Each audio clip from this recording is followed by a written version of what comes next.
What's going on, everyone? Welcome to another episode of the Great Black Speakers Podcast, where we connect through conversation. I am your host, Lawrence Watkins. I am the founder and CEO of Great Black Speakers Bureau. I'm also the president and chief operating officer of the Black Business School. And today we have a very special guest, one of our Black Business School students. We're here with Mrs. Tina Ramsay, and Tina is the founder and CEO of Heal The Honeypot. Heal the Honeypot is a company that helps women and girls experience a better cycle and educate them on their bodies. And you can find out more about her company at healthehoneypot.com. That is healthehoneypot.com. And I guess you can see the URL over her shoulder as well. So, Tina, how are you doing today? I'm doing great. How are you? I'm doing excellent. So this is the second time I've interviewed you. I've interviewed you on another channel for the Your Black World channel in the past, but I thought, your business experience and just your business journey would be a good story to talk about on the Black Financial channel. So for those who don't know much about Heal the Honeypot, can you talk about what is Heal the Honeypot and how did you actually get to start this business? Well, I started this business because I had a problem. I was one of those women that just had a terrible time with my cycle. And it wasn't because I didn't know about health and wellness. It's because I've been in health and wellness for 15 years. I went to the doctors and no one could help me. I was just put into the statistic of, you're just one of those women that you just hurt more or you just experience different. So I just kind of dealt with it, but I always felt like something wasn't right. And because I was doing all the right things, food, exercise, diet, and wasn't helping me. So years fast forward to now, I was not aware of all the toxins and the chemicals that are in traditional feminine hygiene products, which includes tampons and sanitary napkins. I was not aware that at the time that traditional sanitary napkins in the stores, most of them are made from things in a landfill like recycled garbage, wood pulp. They made with plastic, got rayon, things that's found in tires are actually made into the pads that we use. And when I found out, I was shocked. And then they use Clorox or bleach, we would say, to clean the pads, to give it that pretty white look that we think is so clean. I didn't know that to achieve that they use bleach. And all of that goes into the body. In essence, it actually in time can really disrupt a woman's body. And so once I found out and I was able to solve my problem, I said, well, how many other women dealing with this? And so that is how Heal the Honey Pot was formed, because we want to inform and educate women, but we do it fun because it's not an easy topic for everyone. So we do it in a fun, educational way. So that's how it started. Got you. So, now, did you always know you wanted to be an entrepreneur, or how did that part come about in terms of having your own business? Now that's very interesting because I was a traditional work 9 to 5, get that traditional 401k. Don't talk to me about no entrepreneurship because no, no, no, no, no. My husband actually was the one who always had entrepreneur aspirations, and I wasn't a supportive wife. I'm in the beginning. I'm gonna be totally transparent. I was not supportive in the beginning, and then eventually he ended up stopping what he was doing, and then years later, Curtis saw a video. My husband saw a video, Dr. Boyce Watkins. And I kept hearing this man talking every other day. He was just doing out. I was like, what is going on? And so later on, a lot of that stuff started making sense. And then later on, I started saying, wait a minute. Okay, my mindset started changing. And that's when the whole business part started. And now I am all in entrepreneurship. I wish I would have had this mindset a long time ago. It took me a while to get to it, but I wouldn't change it. I absolutely love entrepreneurship. The freedom. Yeah. So let's talk about the building of your business, right? So first, let's talk about entrepreneurship a little bit, further. What has been, I guess, your main challenge or your biggest challenge as it relates to building Heal the Honeypot, and what has been like your biggest success so far? Well, my biggest challenge with building my brand is that making sure that I set myself apart from other individuals within this industry. If you look at my name, Heal the Honeypot, when you hear honeypot, you automatically think of someone else's business, but we're separate on what that we do. I am Heal the Honeypot, HEAL, and my business focuses on healing the mind, the body, and the honeypot, all naturally. And we do a lot of community and advocacy work. So I had to really work hard with separating myself and finding my own identity and letting people know that, hey, yeah, I'm here too. I'm here too. And so that has been the hardest challenge, especially when COVID came, So I can't move around like I used to, going to many different events. So I had to learn how to adjust. Yeah. So how has COVID forced you to pivot? So what are you doing to pivot so you can still sustain your business during this time? Well, I was always on social media, but it was kind of like just to do it. But but now social media has been one of the greatest assets, and also having a user-friendly way for your customers to do business with you that's very easy. Not too many steps when they're going to buy. Also going on live on different platforms where your ideal audience is, and being consistent with your content and information. You can't think that you're going to build a relationship with your customers online and show up every other week or every other month thinking that they're going to really see your passion. No, you have to be consistent. You have to show up. And so that's what we've been doing here consistently at Heal the Honeypot, being consistent, showing up, letting people to know that, hey, we mean what we say when we're passionate about female wellness and health. Got it. So let's talk about this, your product and your business. In terms of how many women does this does this affect? So how big of a market are we talking about, and what strategies are you using to help switch people over from the current toxic and mainstream type of feminine hygiene over to something that's more natural like Heal the Honeypot? Well, the first thing is we have to educate, because it's easy when you have so many different options out there, and the consumer is overwhelmed with so much information now. They're overwhelmed with so much information. So what you need to do is make sure that you educate first, because before they can make a good decision, they have to be informed first.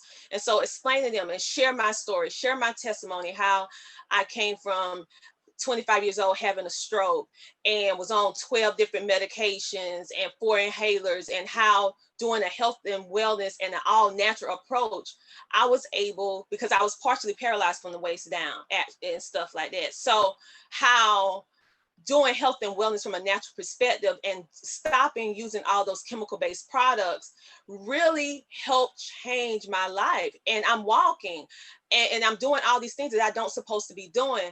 And so I'm letting them know that, hey, this is not something I read. This is not something I saw. This is something that I'm living. And I'm no different than you. I just have the information, and then I put action behind it. If you want to have the ideal optimum health that you desire, you have to put in the work. And we happen to provide a wonderful, healthier option for you. And I also give education behind it from female wellness, overall Yeah, I mean, wellness.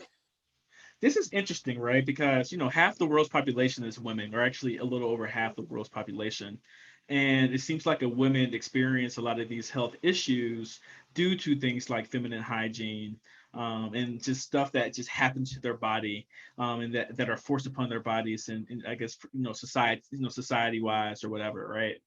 Um, how long has feminine hygiene been in industry, I guess, in terms of, having just the aisle, feminine hygiene aisle, that type of thing, or even a doctor recommending stuff. And why is it only now that we're solving this problem of like, more natural based feminine hygiene? So can you talk about that a little bit?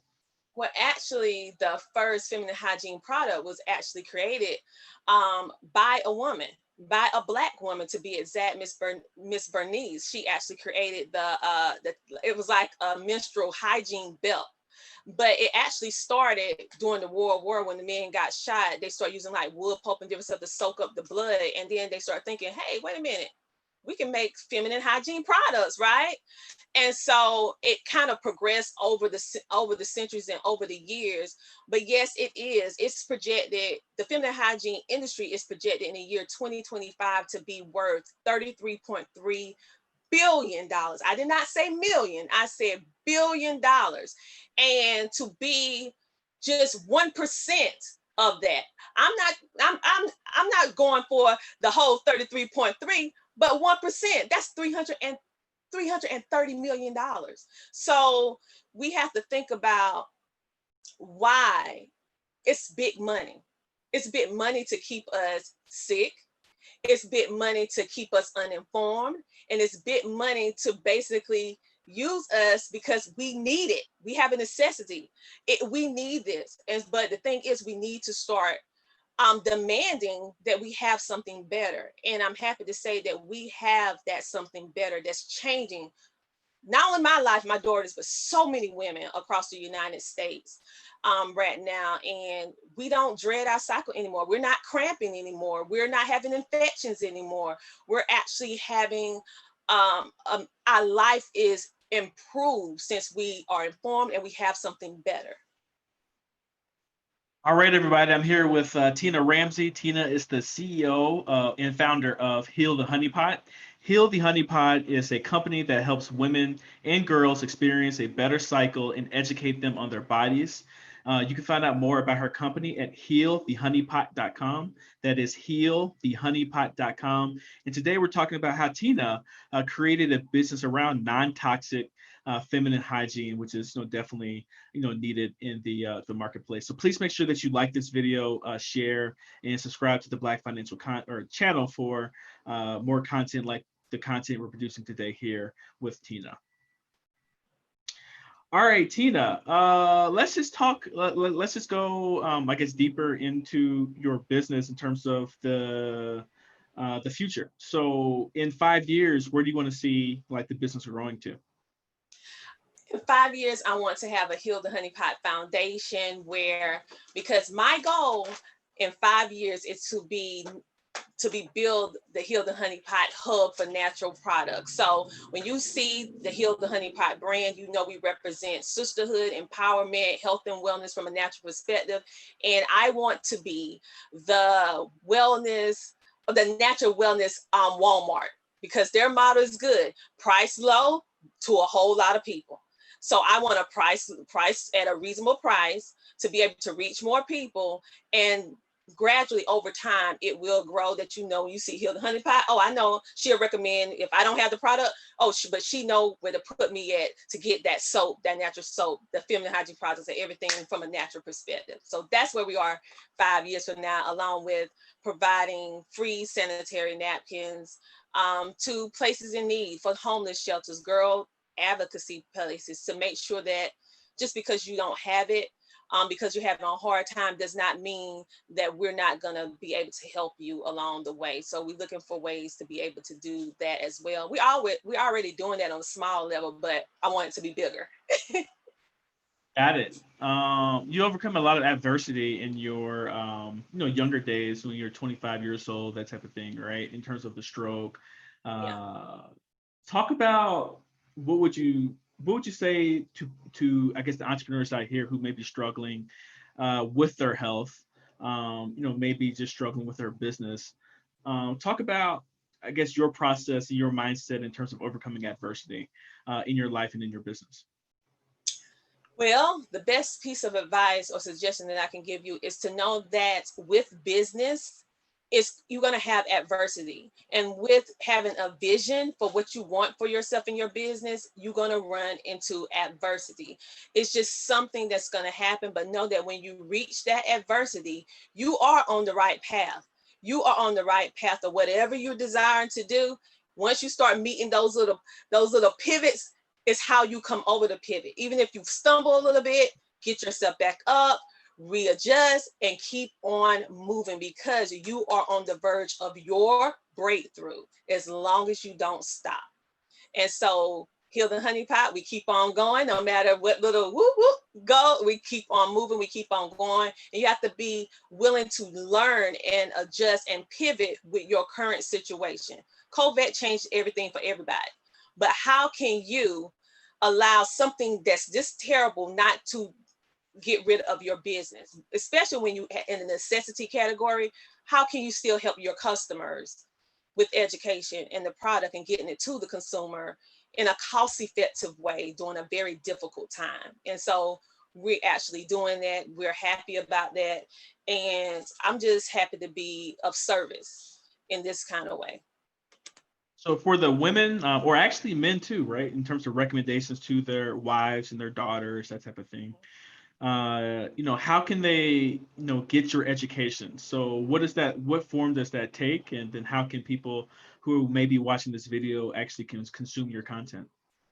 Well, they can follow me on social media at Instagram at heal_the_honeypot. And I'm on YouTube, I'm on Facebook as well, where I deliver and give free content in form of video and posts to let you know what's going on. They can also book me for events. I come and do speaking virtually now. It used to be in person. And I also provide a free PDF about the 7 dangerous, why sanitary napkins, traditional or dangerous. I provide that where you can go get the free PDF download at healthehoneypot.com. That's HEAL thehoneypot.com. And you can see the testimonials, you can see the journey and why I'm so passionate about a topic that is so taboo. It's because my life changed. And when I see individuals that use my product, I see that their life changed and their whole perspective. It just changes because now we know that pain is optional, suffering is optional. It's up to us to make the switch. Wonderful, wonderful. So that's excellent. So everyone head over to healthehoneypot.com. That's healthehoneypot.com to consume information from Tina, because this is a problem that many people face. And, stop putting those toxins in your body. And she's on a campaign, a crusade to keep women from doing that, and offering a Black-owned solution that's a great solution to this particular problem in this industry. So before we get out of here, Tina, I've been doing something new with our interviews, and I've been asking 5 rapid-fire questions to, I guess, just end the interview with our guests. So I want to ask you 5 questions, and you can just give me your quick answer, and we'll go into the next one. All right, number 1, what is your favorite business book? Black Money. Oh, Black Money. Okay, so Voice. Okay, yeah. Cool. All right. Well, I love that. I mean, it's the truth. It's the truth. Yep. I'm not just saying it. It's the truth. I have to reread it all the time. Okay. Oh, wonderful, wonderful. Number 2, are there any businesses or CEOs or founders that you're following right now to help, I guess, your business, or like that you're emulating? Excuse me. I follow shetrucking.com. I look at a lot of things that they do in the female, from the female perspective in the trucking industry. So I look at a lot. She's doing some amazing things in the community, and I love what she's doing, Miss Sheree Moore. Okay. Number 3. So I need to check out She's Trucking too. I think I've seen her YouTube channel very recently. So no, that's cool. Amazing, and it's Black owned. Black owned. Okay, wonderful. Number 3, who is your favorite historical figure from Black history? Miss Bernice Dickinson, that created the first feminine hygiene sanitary napkin, and she didn't get enough credit for it. Wonderful, wonderful. Okay, so that's the one I've never heard of. So we like the lesser known Black history as well, because it's still Black history. So number 4, how many hours of sleep do you get at night? Not enough. I go for 8, but I really would love to get just 9. That would be like a holiday. Okay, well, that's pretty good. I mean, yeah, getting 8-9 hours of sleep. Yeah, getting 8 or 9 hours of sleep. I think that's that's pretty good. Especially for a mother, right? So because you have how many 2 children or 3? 2, or but they're teenagers though. I have 2. Oh, they're teenagers now. Okay. Yeah, they're teenagers. Okay. Not young like your baby. Right. But back then, we talking about 4 to 6 hours. It depends. Right. No, you're right about that. Shoot. And my last question is, if you can go back in time, what advice would you give to your 20-year-old self about, I guess, life? Start a business. stop being afraid, and you are willing to go in for everybody else but yourself. You can do it. And what you don't know, figure it out. Just show up. Wonderful. Tina, thank you so much for your time. So today we've been here with Tina Ramsay. Tina is the founder and CEO of Heal The Honeypot, a company that helps women and girls experience a better cycle and educate them on their bodies. And you can find out more about her company at healthehoneypot.com. That's heal, Heal, thehoneypot.com. And today we're talking about how Tina created a business around non-toxic feminine hygiene products. And yeah, she's doing very successful in her business and from an education and also a physical sales standpoint. So Tina, best of luck to you in the future, and thanks for being on the Black Financial Channel. My pleasure. All right, everybody, you all take care, be blessed, and have a wonderful day. Bye bye.